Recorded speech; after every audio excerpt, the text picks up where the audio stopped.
हाय, good morning, good afternoon, good evening. जब भी जो इस वीडियो को देख रहा हो उन सब के लिए मैंने बोला हमारे सीपीआई के बच्चे और कुछ अलग बच्चे बोल रहे थे कि सर इनकम टैक्स से रिलेटेड, मतलब इनकम टैक्स का कुछ चैप्टर बोल रहे थे सर, उसका कुछ हो सके तो वीडियो बनाइए। हमने सोचा अलग अलग बच्चे के पास अलग अलग किताब हो सकता है और इसके लिए जो नए बच्चे होते हैं, इनकम टैक्स पढ़ने के लिए जो नए बच्चे होते हैं, जब क्लास फेस टू फेस होता है उनको कई सारे एग्जाम्पल्स देकर समझाना पड़ता है कोई बात को। इम्पोर्टेंट रहा कि प्रोविजन समझना, जो इनकम टैक्स का रूल्स होते हैं, जो इनकम टैक्स का सेक्शंस होते हैं, उसमें जो बात लिखा गया होता है उसको समझना और उसका इम्प्लीमेंटेशन जो होता है और भी ज्यादा इम्पोर्टेंट होता है। मतलब दोनों चीज इम्पोर्टेंट है, समझना और उसका इम्प्लीमेंटेशन जो होता है, ये दोनों काम करना होगा और ये दोनों चीज जो है इम्पोर्टेंट है। अब फेस टू फेस क्लास जब होता है तो वहां बहुत आसानी से मैं समझा देता हूं, ठीक है। अब ये वीडियो क्लास या यूट्यूब लेक्चर में समझाना बहुत थोड़ा सा कहीं ना कहीं मुझे लगता है, ऐसा यूट्यूब क्लास में समझाना ऐसा मुझे लगता है कहीं ना कहीं थोड़ा सा मुश्किल होगा। बट ये काम हम आसान तरीके से कर सकते हैं। मैं जिस किताब से पढ़ाऊंगा, जिस नोट से पढ़ाऊंगा, वो होगा ICAI का मटेरियल। उस मटेरियल से मैं पढ़ाऊंगा और आपके सामने वो मटेरियल रहेगा। मैं जो पढ़ाता रहूंगा आपको उसी मटेरियल से पढ़ाऊंगा, आप देखते रहना। जहां पे नोट्स लिखने के लिए बोलूंगा आप लिखेंगे, या जो बच्चे के पास वो मटेरियल है, मैं जहां जहां पे मार्क कराऊंगा, अंडरलाइन करवाऊंगा, हाईलाइट करवाऊंगा, वो सारा जगह पे आप भी मेरे साथ साथ करते रहना, ठीक? हाँ सर, ठीक। उसके बाद कुछ जगह पे एग्जाम्पल्स मैं अपने तरीके से लूंगा। जो प्रोविजन में लिखा रहेगा मैं उसको समझाऊंगा, जो एग्जाम्पल दिया नहीं होगा किताब में, बट हम अपने हिसाब से एग्जाम्पल क्रिएट करके हम समझेंगे। उसके बाद मैंने दो चीज आपको इंपॉर्टेंट बोला इनकम टैक्स में। एक रहा प्रोविजन को समझना और उस प्रोविजन को इम्प्लीमेंट करना पर्टिकुलर केस पे, ये दो चीज इंपॉर्टेंट है। बट ये दोनों चीज से जो इंपॉर्टेंट है एग्जाम के लिए, वो रहा याद रखना। बात समझ में आई? याद रखना, ये दोनों से ज्यादा इंपॉर्टेंट काम है याद रखना प्रोविजन। अगर प्रोविजन समझ गए और इम्प्लीमेंट कर लिए बट एग्जाम तक याद नहीं रहा, या नहीं तो एग्जाम में आपको याद ही नहीं आया, तो उसका क्या फायदा होगा? इसके लिए हमारा एक तरीका है। वो तरीका क्या है? सिंपल सा, हमेशा की तरह वही तरीका जो मैं हमेशा एक ही तरीका अप्लाई करता हूं। कई सारे तरीका हैं, बट मैं जो ज्यादा बिलीव करता हूं या मुझे जो सक्सेस मिला है वो होता है क्वेश्चन ज्यादा से ज्यादा प्रैक्टिस करने होंगे। हमको ज्यादा से ज्यादा सवाल प्रैक्टिस करने होंगे। सवाल प्रैक्टिस करने में क्या फायदा है सर?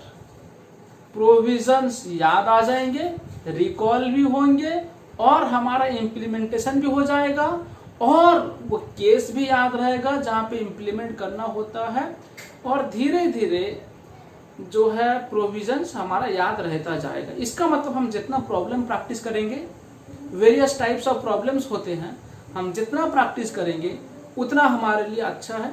कुछ प्रैक्टिस मैं यहाँ पे करवा दूंगा प्रोविजन के साथ साथ, और कुछ मैं प्रैक्टिस करने के लिए क्वेश्चंस दूंगा, वही व्हाट्सएप में क्वेश्चन देता हूँ, और वहां से आप प्रैक्टिस करेंगे। उसके बाद हम फिर टेस्ट जो होता है, अपना जो सक्सेस का फंडा है वो है टेस्ट। हमने पढ़ लिया, समझ लिया, याद रख लिया, बट टेस्ट नहीं देंगे। हमको कैसे पता चलेगा हम कितना याद रखे और हमारा कितना प्रोविजंस याद रहा और हमने कितना समझा? वो टेस्ट से ही पता चलेगा, और हम टेस्ट भी करवाएंगे। ठीक है, चलो आज का क्लास में हम स्टार्ट करेंगे प्रॉफिट और गेन्स फ्रॉम बिजनेस और प्रोफेशन। हम पीजीबीपी का जो चैप्टर है उसे स्टार्ट करेंगे।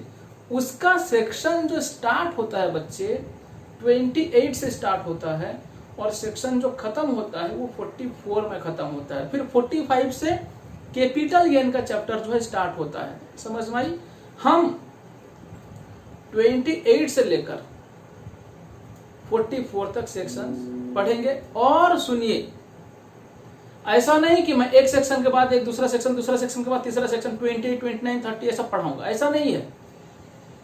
मैं अपने हिसाब से पढ़ाऊंगा। कुछ सेक्शन पहले पढ़ाऊंगा, हो सकता है कुछ सेक्शन में बाद में पढ़ाऊंगा। समझ में आई? ऐसा है। चलिए अब हम स्टार्ट करेंगे बिजनेस इनकम कैसे कैलकुलेट किया जाता है, या प्रोफेशन का इनकम जो होता है वो कैसे कैलकुलेट किया जाता है, उससे रिलेटेड क्या क्या प्रोविजंस हमें सामना करना पड़ेगा। चलिए शुरू करते हैं। चलिए हम शुरू करते हैं profits and gains of business और प्रोफेशन। इसका मतलब क्या होता है बच्चे? पीजीबीपी। ठीक है? हाँ सर ठीक है। अब सुनो, इसका जो सेक्शन स्टार्ट होता है कहाँ से? सेक्शन 28 से लेकर 28 जो है चार्जिंग सेक्शन है। फिर हम पढ़ेंगे 44 में कई सारे सेक्शंस हैं। 44 AB, 44 AD, कई सारे सेक्शंस हैं। ठीक है, 44 AEB, कई सारे सेक्शंस हैं। ठीक है, उसके बारे में हम चर्चा करेंगे। ये तो लास्ट पार्ट है बच्चे। अब सुनो, इस चैप्टर में हमें बेसिकली पढ़ना क्या है? ठीक है, हाँ सर ये बता दीजिए हमको पहले। लो बच्चे, होता क्या है सुनो, एक बिजनेस पर्सन जो है, कोई भी हो, सोलो प्रोप्राइटरशिप हो या पार्टनरशिप फॉर्म हो, कुछ भी हो, जो बिजनेस पर्सन है वो अपना क्या करते हैं, एक इनकम स्टेटमेंट बनाते हैं। क्या बनाते हैं? Income statement. जैसे कि trading profit and loss account जो है बनाते हैं। ठीक है, हाँ सर ठीक है। ये ट्रेडिंग प्रॉफिट एंड लॉस, बच्चे मैं ट्रेडिंग प्रॉफिट एंड लॉस एक साथ बना देता हूँ। ठीक है, आप समझ जाना। ये ट्रेडिंग प्रॉफिट एंड लॉस जब बनाते हैं तो क्या होता है बच्चे, यहाँ पर क्या होता है? बाय सेल्स होता है, बाय क्लोजिंग स्टॉक होता है। ठीक है, अब यहाँ पे अमाउंट डाल दिया गया। मान लीजिए 100 रुपया, मतलब मैं यहाँ लिख देता हूँ रुपीज इन करोड़। जितना सारा यह है रुपीज इन करोड़ में है। ठीक है ना, 100 करोड़ इस तरह से है। ठीक है, हाँ सर। क्लोजिंग स्टॉक है मान लीजिए 15, इस तरह से। अब यहाँ पे उस तरह 2 ओपनिंग स्टॉक, 2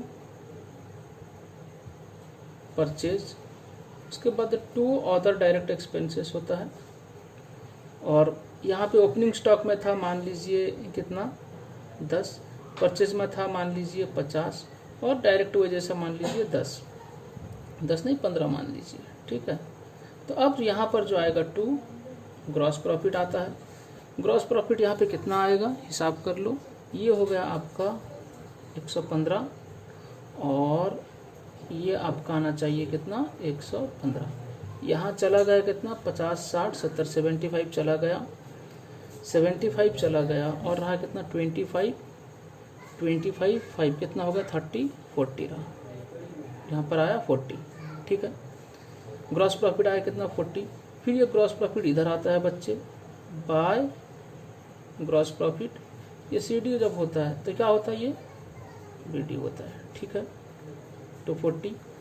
उसके बाद हम जब अकाउंट्स बनाते हैं अदर इनकम बच्चे कुछ होता है, अदर इनकम भी कुछ होता है, हम यहाँ पे लिखते हैं। अदर इनकम बोले तो मान लीजिए आपका इंटरेस्ट इनकम हुआ बाय इंटरेस्ट इनकम, हम लिखे कितना यहाँ पर 5।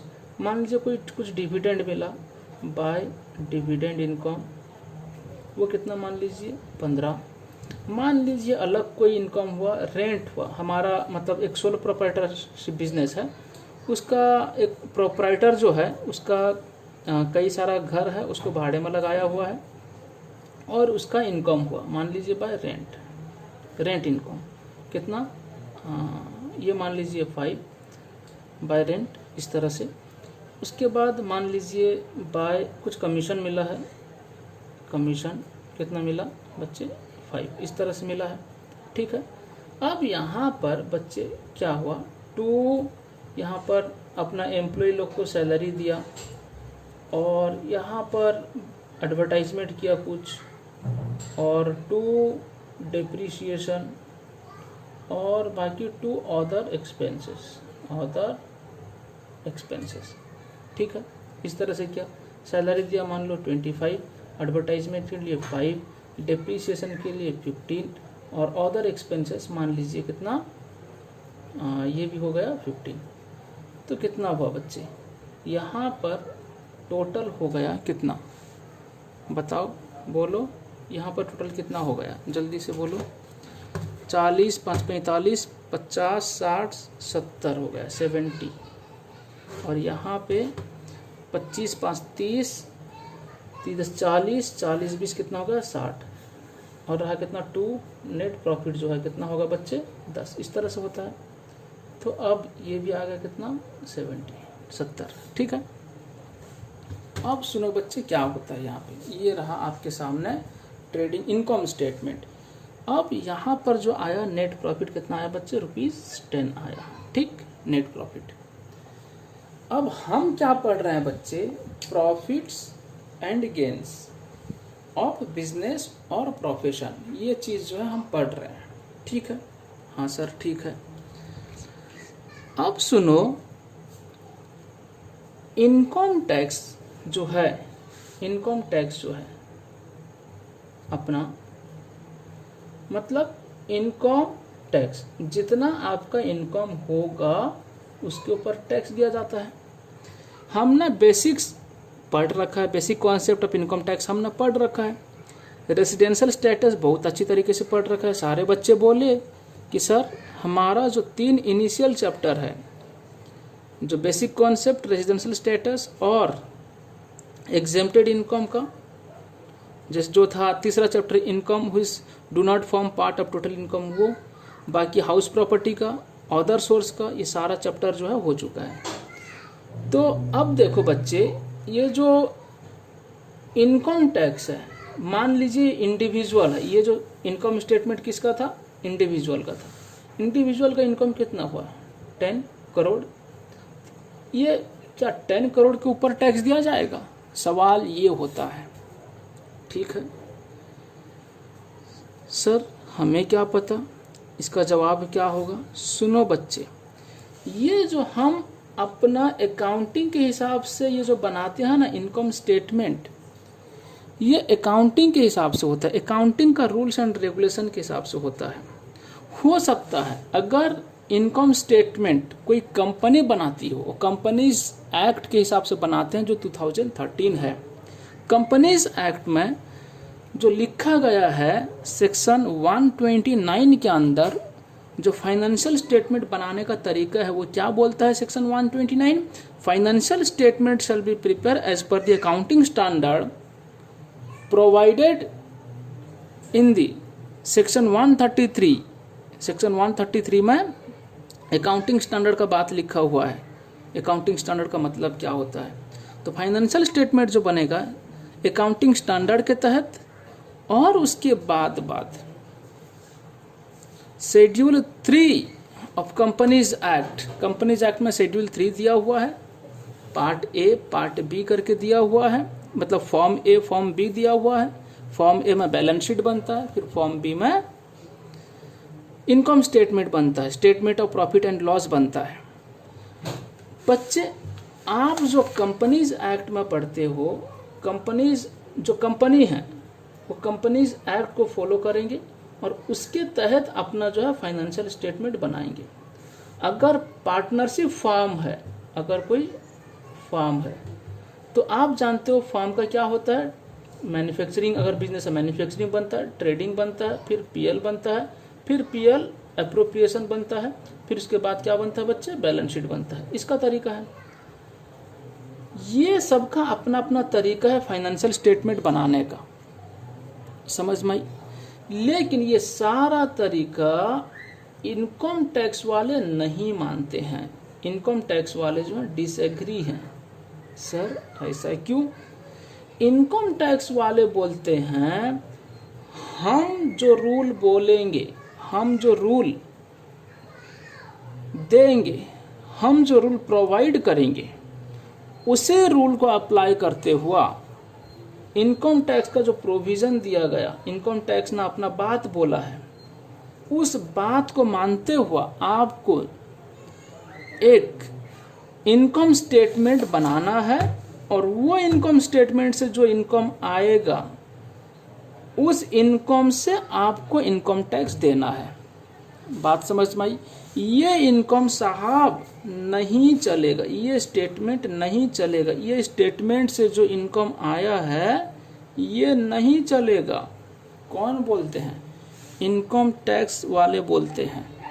वो बोलते हैं हमने बिजनेस का इनकम हो या प्रोफेशन का इनकम हो, वो कैसे कैलकुलेट किया जाएगा, हमने अपना रूल दे रखा है। कहाँ पे रूल दे रखा है? यहाँ पे सेक्शन 28 से लेकर सेक्शन 44 के अंदर दे रखा है। ठीक है? हाँ सर, तो क्या होगा? बोला हमने 28 से लेकर 44 जो रूल्स दिया गया है इनकम टैक्स एक्ट में, जो सेक्शंस दिए गए हैं, वहाँ पे लिखा गया है आपको यहाँ पर जो एक्सपेंसेस सब आप क्या कर रहे हो, ले रहे हो, मतलब इनकम से आप एक्सपेंसेस सब माइनस कर रहे हो, लेस कर रहे हो, कितना आप लेस कर सकते हो, वो सारा रूल्स एंड रेगुलेशंस यहाँ पे दिए गए हैं। और उसके बाद यहाँ पर जो इनकम आप ले रहे हो, जैसे कि इंटरेस्ट, डिविडेंड, रेंट, आप कौन कौन सा इनकम ले सकते हो और कौन कौन सा इनकम नहीं ले सकते। बाप रे बाप, ऐसा दिया होगा? मैंने बोला हाँ बच्चे, यही रूल्स एंड रेगुलेशंस पढ़ना है, मतलब प्रोविजंस जो है इनकम टैक्स का पढ़ना है। सर मैंने बोला जी सर का एग्जांपल लेकर बताइए तो कैसे कैलकुलेशन होगा इनकम, बिजनेस का इनकम। मैंने बोला बच्चे सुनो, यहाँ पर देखो ये जो है सेल्स, ठीक है मानकर चलते हैं ये सही है, और क्लोजिंग स्टॉक का वैल्यूएशन भी सही हुआ है, ये सारा सही है, चलिए मानकर चलते हैं। अब ये जो इंटरेस्ट यहाँ पर लिया गया है 5 रुपया, बच्चे ये थोड़ी बिजनेस का इनकम है, नहीं है, ये बिजनेस का इनकम नहीं माना जाएगा। ये कौन सा इनकम माना जाएगा? ये इनकम फ्रॉम अदर सोर्स माना जाएगा। हम पढ़े थे ना अदर सोर्स में, जो नहीं पढ़े हो ये सुन लीजिए, इंटरेस्ट इनकम जो बिजनेस का इनकम नहीं है, अदर इनकम माना जाएगा। लेकिन इसका लिमिटेशंस भी है, इसके ऊपर केस लॉ भी है, कभी कभी बिजनेस इनकम माना जाता है। बट आप ये मानकर चलिए इंटरेस्ट जो है हमने इन्वेस्टमेंट किया था, हमारे पास पैसा बहुत ज़्यादा हो गया था बिजनेस में, हमने इन्वेस्टमेंट किया था तो वहाँ से इंटरेस्ट मिला है, तो ये अदर सोर्स में जाएगा, तो ये बिजनेस प्रोफेशन का इनकम नहीं है। डिविडेंड इनकम जो है आप जानते हो, एग्जेम्प्ट जो चैप्टर नंबर 3 में हम पढ़े थे income which do not form part of total income, वहाँ पढ़े थे जो सेक्शन 10 क्लॉज 34 के तहत डिविडेंड इनकम जो क्या है एग्जेम्प्ट किया गया है। ठीक है, हाँ सर ठीक है। उसके बाद ये डिविडेंड जो है इनकम टैक्सेबल होगा, लेकिन इसका लिमिट था, एक 10 लाख का लिमिट है। 10 लाख से अगर ज़्यादा हुआ तो ज़्यादा अमाउंट के ऊपर क्या होगा बच्चे, टैक्सेबल होगा। ये सब पढ़ेंगे, ये जो पढ़ लिए हैं वो उनको समझ में आ जाएगा, जो नहीं पढ़े हैं वो रूल समझिए, मेरा बात को समझिए कि डिविडेंड इनकम जो है वो एग्जेम्प्ट होता है, लेकिन हाँ टैक्सेबल कब होगा, अगर फॉरेन कंपनी से मिली है तो डिविडेंड टैक्सेबल, इंडियन कंपनी से अगर डिविडेंड मिलती है तो एग्जेम्प्ट, बट वो भी एग्जेम्प्ट कहाँ तक, 10 लाख तक। अगर 10 लाख से ज़्यादा हुआ एग्रीगेट अमाउंट, अगर 10 लाख से ज़्यादा हुआ तो टैक्सेबल। फिर अब बच्चे रेंट इनकम जो आया, ये रेंट थोड़ी बिजनेस इनकम है, नहीं है, तो रेंट कौन सा इनकम हो जाएगा, ये रेंट जो है इनकम फ्रॉम हाउस प्रॉपर्टी में जाता है, अगर हाउस प्रॉपर्टी से रेंट मिला है तो। अदरवाइज अगर प्लांट एंड मशीनरी से मिला है, हम ऑलरेडी हाउस प्रॉपर्टी में पढ़ रखे हैं, कंपोजिट रेंट में उस कॉन्सेप्ट में हम पढ़ रखे हैं, कभी बिजनेस प्रोफेशन में जाएगा तो कभी अदर सोर्स में जाएगा, या नहीं तो अगर हाउस प्रॉपर्टी है तो हाउस प्रॉपर्टी में जाएगा। लेकिन ये रेंट जो है आपको यहाँ पर जो बिजनेस इनकम जो है नहीं माना जाएगा। ठीक है, उसके बाद लेकिन हाँ अगर एक इंसान एक प्रोपराइटर का, यानी तो जो बिजनेस पर्सन है उसका मेन सोर्स अगर रेंट ही है तो तब कहाँ पे टैक्सेबल होगा, जो मेन सोर्स ऑफ इनकम, जो ओनली इनकम का सोर्स जो है वो रेंट ही है, तो क्या माना जाएगा, वो बिजनेस प्रोफेशन में टैक्सेबल होगा। बच्चे अकाउंटिंग का कॉन्सेप्ट ये बोलता है अगर रेंट ही उसका प्रोफेशन है, मतलब घर को रेंट में लगाना और पैसा लाना, वो तो रेवेन्यू हो गया ना, वो यहाँ पे आ जाएगा, रिसिप्ट ग्रॉस रिसिप्ट में आ जाएगा, ये वो रेंट यहाँ पे नहीं आएगा, उसका तो डायरेक्ट इनकम हो जाएगा, वो यहाँ पे आएगा। यहाँ दिया है मतलब ये बिजनेस का इनकम नहीं है बच्चे, ये अकाउंटिंग का कॉन्सेप्ट बोलता है। समझ में आई बात।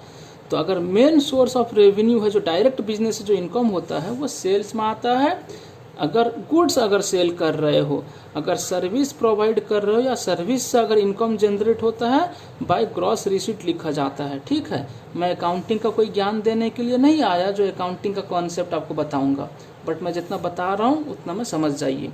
उसके बाद देखिए यहाँ पे कमीशन, कमीशन जो है बिजनेस का इनकम नहीं है बच्चे, कमीशन जो है किसका इनकम है, अदर सोर्स का इनकम है, other income from other source है।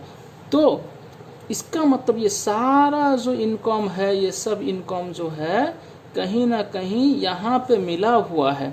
ये सारा इनकम ऐड करने के बाद 70 आया, यही इसी 70 से हमने ये सारा चीज़ माइनस किया, माइनस करने के बाद 10 आया। अब बच्चे बताओ, आप मुझे बताएंगे, ईमानदारी से बताएंगे, ये 10 रुपया जो है क्या सही है, नहीं है सही बच्चे। कैसे, ये 10 रुपया में ये सारा चीज़ इंक्लूड होकर है। ठीक है, आप बोलेंगे सर ऐसा कैसे इंक्लूड होकर है, सर ये 10 रुपया, लेकिन ये सब तो अगर ये सब अगर इंक्लूड होकर है, इंटरेस्ट 5 रुपये मतलब 5 और डिविडेंड 15, रेंट 5 और कमीशन 5, सर ये तो हो गया 30 हो गया तीनों मिलकर, मतलब ये सारा जो ये 4 एलिमेंट्स जो है मिलकर 30 हो गया। आप बोलते हो सर ये 30 जो यहाँ मिलकर है, अरे नालायको, ये जो सब क्या है, ये 40 + 30 70 हुआ, फिर ये 70 से ये सारा खर्चा माइनस हुआ है ना। ठीक है ना, तो इसका मतलब सर अगर income tax according to income tax, अगर हम इनकम कैलकुलेट करते हैं, income tax according to income tax, मैं लिख देता हूँ अकॉर्डिंग टू इनकम टैक्स, अगर हम इनकम कंप्यूट करते हैं, अगर हम क्या करते हैं, इनकम कंप्यूट करते हैं, क्या होगा, अगर हम इस इधर से जाएं रुपीज, ये बाकी सब सही गया है, बाकी सब बच्चे सही गया है। अब हमें क्या करना होगा, नेट प्रॉफिट कितना बच्चे 10। अब बताइए यहाँ पर ऐसा इनकम जा चुका है जो नहीं जाना चाहिए, ऑलरेडी यहाँ पे आ चुका है, मतलब हम इनकम में, टोटल इनकम में ले चुके हैं। जो इनकम टैक्स उसे इनकम नहीं मानता। अब बताइए यहाँ पर इंक्लूड होकर है, ये 10 पे इंक्लूड होकर है, हम क्या करें, वो सब को माइनस कर दें, मतलब इनकम डिसअलाउड। इनकम डिसअलाउड कितना है बच्चे, कितना है 30, इसको माइनस करना होगा। वो इनकम जो यहाँ पे ऑलरेडी जा चुका है, लेकिन इनकम टैक्स मना करता है, इनकम टैक्स के हिसाब से ये इनकम जो है बिजनेस का इनकम नहीं माना जाता है, तो उसे क्या करेंगे बच्चे, लेस करेंगे, हमको माइनस करना है, ठीक है ना। हाँ सर, ये माइनस की। अच्छा सर ऐसा भी तो हो सकता है यहाँ पर कोई खर्चा ऐसा गया हो जो इनकम टैक्स उसे डिसअलाउ करता हो। हाँ बच्चे, ऐसा भी है। ये जो एडवर्टाइजमेंट है ना, एडवर्टाइजमेंट, ये 5 रुपीज़ है ना बच्चे, सुनिए, इनकम टैक्स बोलता है अगर कोई एडवर्टाइजमेंट में आपने खर्चा किया है उसको नेक्स्ट 5 इंस्टॉलमेंट में लेना, मतलब जो एडवर्टाइजमेंट का खर्चा है उसे 5 इक्वल इंस्टॉलमेंट में क्या करना है, क्लेम करना है। मतलब 5 करोड़ को 5 साल में लेना है, तो यहाँ एक साथ ले चुके हैं 5, तो यहाँ कितना जाना चाहिए, अगर 5 इक्वल इंस्टॉलमेंट में लेते हैं बच्चे, 5 इंटू 1/5 तो कितना होगा, 1 होगा। यहाँ पर ये 1 करोड़ जाना चाहिए, लेकिन गया कितना बच्चे, लेस कितना कर चुके हैं, एक्सपेंसेस कितना दिखा चुके हैं, कितना दिखा दिए, बोलो 5 दिखा। इसका मतलब ज़्यादा कितना खर्चा हम दिखा चुके, 4 दिखा चुके, जिसकी वजह से ये प्रॉफिट कम गया होगा। कमा होगा कि खर्चा अगर हम ज़्यादा दिखाएंगे तो प्रॉफिट क्या होगा, कम जाएगा। तो इसके लिए हमें क्या करना है, ये 4 रुपीज़ जो यानी 4 करोड़ को ऐड कर देना है, प्लस एडवर्टाइजमेंट डिसअलाउड कितना बच्चे, 4। समझ में आई बात। अच्छा, यहाँ पर जो बच्चे डेप्रीसिएशन है, डेप्रीसिएशन कितना है बच्चे, 15। ये कंपनीज एक्ट के हिसाब से डेप्रीसिएशन है, या नहीं तो सोल प्रोप्राइटर अपने हिसाब से डेप्रीसिएशन यहाँ पे डाल चुका होगा, मतलब लिखा होगा 15। बट इनकम टैक्स के हिसाब से डेप्रीसिएशन जो कंपनीज एक्ट के हिसाब से डेप्रीसिएशन होता है, उतना डेप्रीसिएशन इनकम टैक्स एक्ट के हिसाब से नहीं होता है। तो हमें फिर करना क्या है बच्चे, इनकम टैक्स में सेक्शन 32 वहाँ पे डेप्रीसिएशन का जो है सारा कॉन्सेप्ट लिखा हुआ है। तो हम ये डेप्रीसिएशन इस तरह से नहीं ले सकते। मान लीजिए सवाल में ऐसा दिया है, डेप्रीसिएशन जो है कितना 15, यह इनकम टैक्स के हिसाब से नहीं है, ये कंपनीज एक्ट के हिसाब से है। और एडिशनल इन्फॉर्मेशन में दिया है, मैं यहाँ पे लिख देता हूँ। मान लीजिए एक एडिशनल इन्फॉर्मेशन में दिया है, डेप्रीसिएशन जो है as per income tax act वो बच्चे होता है कितना, 5। तो हमें डेप्रीसिएशन यहाँ कितना लेना चाहिए, 5 लेना चाहिए। बट डेप्रीसिएशन यहाँ कितना लेना चाहिए, 5 लेना चाहिए, लेकिन हमने डेप्रीसिएशन ले चुका कितना, 15 ले चुके हैं। समझ में आई बात, कितना ले चुके, 15 ले चुके। कहीं ना कहीं 10 रुपीज़ मतलब 10 करोड़ जो है खर्चा हमने ज़्यादा दिखा दिया है यहाँ पे। तो अब हमें क्या करना है बच्चे, कहीं ना कहीं ये 10 करोड़ ज़्यादा यहाँ पर शो करने की वजह से नेट प्रॉफिट कम गया होगा। तो हमें क्या कर देना है बच्चे, ऐड कर देना है क्या, डेप्रीसिएशन कितना, जितना यहाँ पे ज़्यादा शो हुआ है, कितना 10 ज़्यादा शो हुआ था, तो हमने इसलिए क्या किया, 10 यहाँ पे ऐड कर दिया। बात समझ में आई। उसी तरह कुछ खर्चा डिसअलाउ होगा और यहाँ पे ज़्यादा रिकॉर्ड हो गया होगा। हाँ, ऐसा भी हो सकता है, कुछ खर्चे ऐसे होते हैं जो खर्चा कम शो किया गया होगा, इनकम टैक्स बोलेगा ज़्यादा शो करो, है उसका रूल्स है, प्रोविजंस हैं, हम पढ़ेंगे सेक्शन 35। वहाँ पर कुछ जगह पे 150% डेप्री, वहाँ पे कुछ जगह पे बोलेगा खर्चा अगर आपने 10 रुपया किए तो 15 रुपया खर्चा दिखाओ। एक्चुअल में आपने खर्चा अगर 10 रुपया किया या 100 रुपया किया है तो 150 रुपया खर्चा यहाँ पे शो करने के लिए बोलेगा। सेक्शन 35 में जो साइंटिफिक रिसर्च का बात बोलेगा। आप बिल्कुल चिंता मत कीजिए, मैं आपको समझा रहा हूँ एक बेसिक सा बात, हमें क्या सीखना है। अब सुनो, तो क्या करना है बच्चे, अब यहाँ पर हमें इनकम कैलकुलेट करनी है। तो बच्चे क्या होगा, देखो 10 माइनस 30 कितना हुआ बच्चे, -20, -20 प्लस 14 क्या रहा बच्चे, -6 आया। क्या आया, ये -6 आया। जब हम इसको ये टोटल किए ना तो क्या आया बच्चे, -6 आया।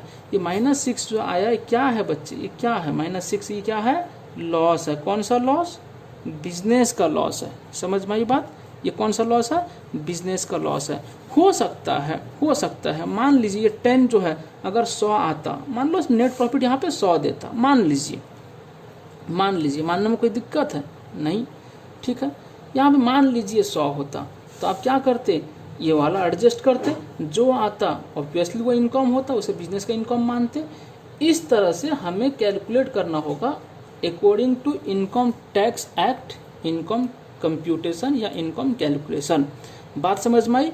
तो हमें यहाँ अब सारा प्रोविजंस पढ़ना है, कौन कौन सा इनकम अलाउड है और कौन कौन सा इनकम डिसअलाउड है, और कौन कौन सा एक्सपेंसेस अलाउड है और कौन कौन सा एक्सपेंसेस डिसअलाउड है। उसके हिसाब से हमें फिर क्या करना होगा, बिजनेस का इनकम जो है कैलकुलेट करना होगा। बिजनेस का इनकम जो है कैलकुलेट कैसे होगा बच्चे, according to income tax act 1961। समझ में आई। और जो सेक्शन 28 से 44 में दिया होगा, ठीक है। ये था बेसिक कॉन्सेप्ट। हमें जो है सेक्शन 28 से लेकर जो 44 के अंदर जो भी सेक्शंस है हमें क्या पढ़ना है और उसका इम्प्लीमेंट कैसे कैसे होगा, हमने थोड़ा सा बेसिक जो नॉलेज है हमने यहाँ पर लिया और डिस्कस किया। अब हमें कहाँ जाना है, किताब में जाना है। किताब में मैं हर एक प्रोविजंस को बहुत जल्दी बताऊंगा और जहाँ पे एग्जाम्पल लेकर समझाना चाहिए मैं समझाऊंगा।